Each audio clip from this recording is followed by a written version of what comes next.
ঘুরতে আইছি, কিছু কিছু নিয়ে আই। আচ্ছা ঠিক আছে। যা যা ঘরে যা। বাবা নিয়ে যাও নিয়ে যাও। তাইলে তোর শেষ কথা হইতেছে নকল করে হোক যেভাবেই হোক তুই পাশ করে একটা সার্টিফিকেট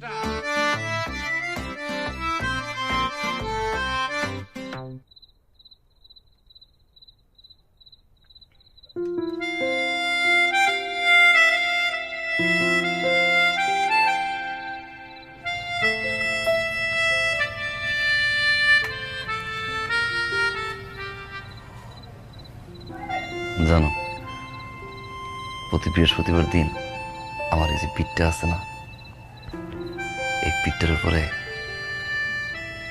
একটা জিন বসে। জিন বসে শুদ্ধ ভাষায় বলে, ওরে হাসান, অফিসে কি করিস? 6টা বাজে,